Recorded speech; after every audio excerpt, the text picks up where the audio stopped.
नमस्कार, the leader Hindi के लिए वसीम अख्तर।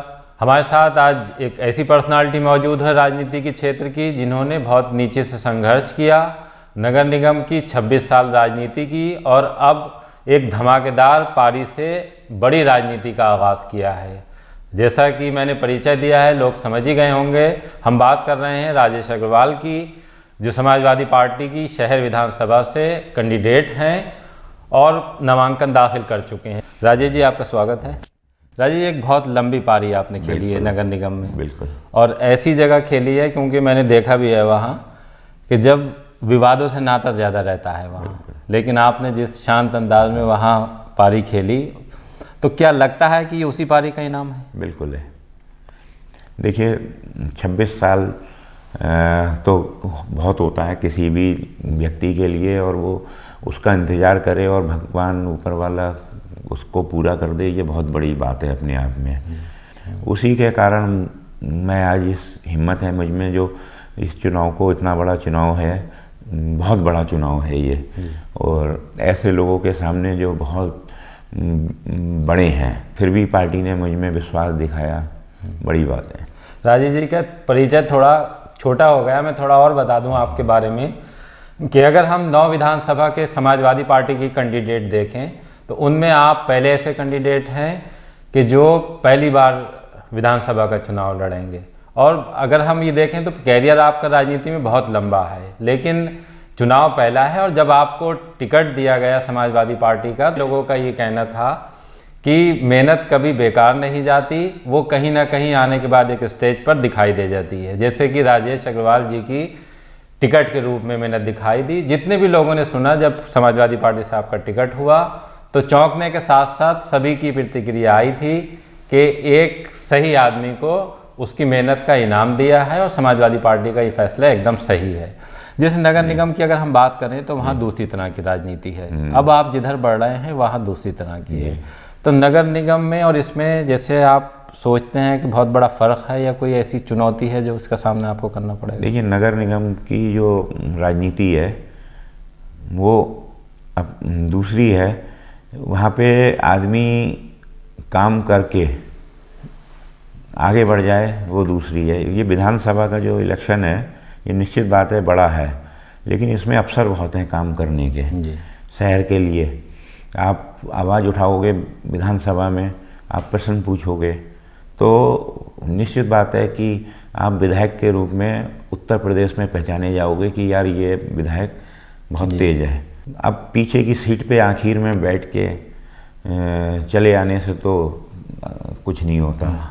जीवन में एक अपना प्रिंसिपल रहा है कि किसी भी जगह जब आप एंटर करो तो उसमें सबसे आगे रहो जी, पीछे नहीं। चुप होके चले आ रहे हैं, जो कोई बोल रहा है तो सुन रहे हैं, तो फिर सामाजिक जीवन नहीं बचता, उसके लिए राजनीतिक जीवन नहीं बचता जी। अगर कुछ गलत है तो उसको तर्कों के आधार पर विरोध करना चाहिए। सिर्फ ये भी नहीं कि विपक्ष के नाते बोले हमें तो विरोध करना है और फिर कुछ दिन बाद उस विरोध का कोई मकसद नहीं। हम जो है समझते हैं विधानसभा में पहुंचकर कोई भी, मैं नहीं कोई भी, जनता के लिए कितना काम का हो सकता है। आज बरेली की जनता कोई भी काम अपने बलबूते पे कराती है या कोई और रास्ता देखती है जी, लेकिन कितने जनप्रतिनिधियों से कराती है। जो पिछला विधानसभा चुनाव था तब भी आपका नाम चला था, इस बार भी चूंकि आप आवेदन भी कर चुके थे, एक संभावना थी कि कोई ऐसा चेहरा उतार सकती है समाजवादी पार्टी। तो इस बीच आपने कोई ऐसा प्लान किया होगा कि जो ये लगे कि हाँ आप उस तरफ एक बड़ी राजनीति की तरफ बढ़ रहे हैं? देखिए, मैं जब अपने यहाँ के नियम देखता हूँ जिसमें जनता हूँ, तो मैं सभासद, लेकिन विकास प्राधिकरण का भी सदस्य हूँ। तो शहर के लोग जब आते हैं तो मैं उनकी समस्याओं को अधिकतर निपटाता हूँ। तो बहुत नियम जटिल हैं, उसकी ओर आज तक कोई प्रयास नहीं हुआ। तो उन सबको समाप्त कराने या उनको हल्का कराने के लिए काम होगा। विकास की बात है तो शहर का विकास शहर विधानसभा का सबसे कम हुआ है। कैंट है बराबर में, हम कैंट में ही बैठे हैं इस समय, तो कैंट विधानसभा तो विकसित है, लेकिन जो शहर विधानसभा है वो ग्रामीण परिवेश की ज़्यादा है, शहर की कम है। तो बहुत समस्याएं हैं शहर विधानसभा में। जो आप समस्याएं गिना रहे हैं, जनता की तरफ से बीच बीच में भी आवाज़ उठती रहती है। तो क्या लगता है आपको कि जिन लोगों को चुना जनता ने वो इन समस्याओं का समाधान नहीं कर सके? नहीं, जनता ने जिन्हें चुना उन्होंने इसलिए इंटरेस्ट नहीं लिया कि ये जनता अगली बार हमें फिर वोट दे देगी, और जनता को शायद सही विकल्प भी नहीं मिला जो उस फील्ड में 10-20 साल उसने संघर्ष किया होता। मुझे इतना अच्छा रिस्पांस सब लोग दे रहे हैं क्योंकि अच्छा, जनता को ये लगता था कि वो मजबूरी में वोट दे रहा है, क्योंकि उन पे विकल्प नहीं था। और अब जनता को ऐसा लगता है कि इसने संघर्ष किया है और इसको जो है मौका अच्छा, दे। ट्रैक रिकॉर्ड आपका देखेगी तो उससे लगेगा कि इन्होंने जिस तरह से नगर निगम में काम किया है वैसा ही काम ये विधानसभा में पहुँच कर देखिए, करेंगे। जैसे आप मुझे जानते हो तो मेरा ट्रैक रिकॉर्ड जानते हो। अब सपोज कोई व्यक्ति नहीं जानता और वो कह सकता है हम तो भाई बीजेपी को देते हैं, बीजेपी को देंगे। तो ऐसे में मेरे जो समर्थक हैं, जो मुझे अच्छा मानते हैं, वो क्या समझाते हैं नहीं ऐसा नहीं है। तो काफ़ी लोग मोल्ड हुए हैं, बहुत अच्छा रिस्पांस है, बहुत ही बढ़िया। समाजवादी पार्टी की अगर हम बात करें तो शहर में कभी वो जीत नहीं पाई है। तो आपको क्या लगता है, जैसे अब आपको टिकट मिला है तो क्या उम्मीदें लग रही हैं? हमारी पूरी उम्मीद है, 100% है, और ये परिणाम भी बताएंगे। और जनता का जो रुख है, चाहे हम ग्रामीण इलाकों में जा रहे हैं या शहरी क्षेत्र में जा रहे हैं, तो हमें दोनों तरफ के लोग हाथों हाथ ले रहे हैं, तो अच्छा लगता है।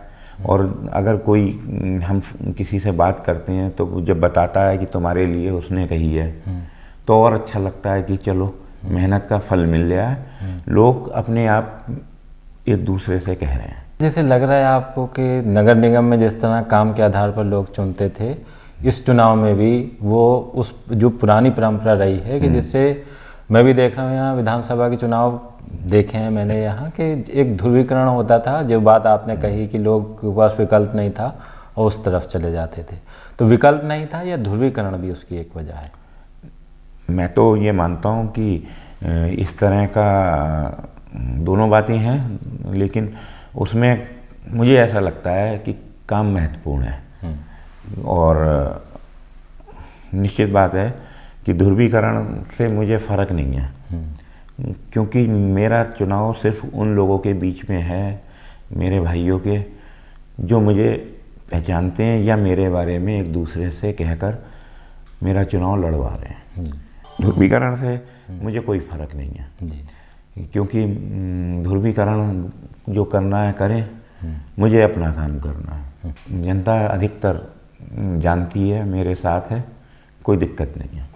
जब आपको अखिलेश यादव ने टिकट दिया जी, तो क्या कहा आपसे? कि ये कहा विश्वास कर रहे हैं आप पे और जाएं लड़ें, जीत के आएँ। बिल्कुल साहब, आशा पूरी होगी आपकी, ये होगा।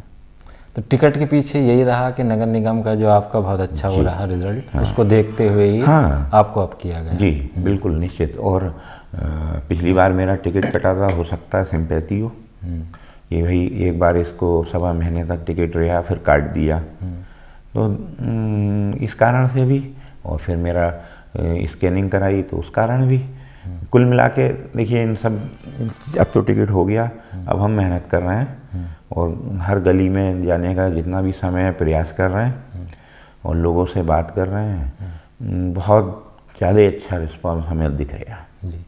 चूँकि इस बार आयोग ने कुछ नियम बदले हैं चुनाव में और पहला चुनाव है आपका, टाइम कम है, तो अगर हमारे चैनल के माध्यम से आप जनता को एक मैसेज देना चाहें कि वो आपको क्यों चुने, तो आप क्या कहना चाहेंगे?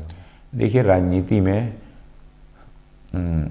सबसे ज़्यादा ट्रस्ट होना चाहिए जनता को अपने नेता पर। अगर आधी रात को कोई काम जनता का पड़ता है और नेता फ़ोन भी सुन लेता है लेकिन काम नहीं करता है, तो ऐसे जनप्रतिनिधि का क्या लाभ है? मेरा जो स्टाइल है काम करने का, अगर कोई मुझसे कुछ कहता है तो वो हो सकता है ये सोचे काम नहीं होगा, मैं जब तक चैन से नहीं बैठता जब तक वो काम ना हो जाए। मैं उसे व्यक्तिगत अपनी अपमान समझता हूँ जो सामने वाला अधिकारी मेरा काम मेरी जनता का नहीं करता है। और यही मैं विधानसभा में अपना करना है। मुझे अगर सफलता मुझे मिलती है तो जनता को निश्चित, और सफलता ये अलग चीज़ है, हमें पब्लिक का काम जब 26 साल हो गए तो आगे भी करना है। सिर्फ काम हमारा एम है और इसी आधार पे मैं आया हूँ, और बाकी कोई मेरा बेस नहीं है। काम ही करूँगा आगे। अभी आपने शहर विधानसभा से समाजवादी पार्टी के एक कैंडिडेट राजेश अग्रवाल जी को सुना। उन्होंने बिल्कुल साफ कह दिया है कि वो जनता का काम जिस तरह से नगर निगम में कराते रहे हैं, पूरी मेहनत के साथ, पूरी ईमानदारी के साथ विधानसभा में भी जुटेंगे। एक बात और भी उन्होंने साफ की है कि जिस तरह मजबूरी थी कि लोग यहाँ मजबूरी में चुनाव जीतते रहे, अब ये मजबूरी उनके आने के बाद ख़त्म होने जा रही है।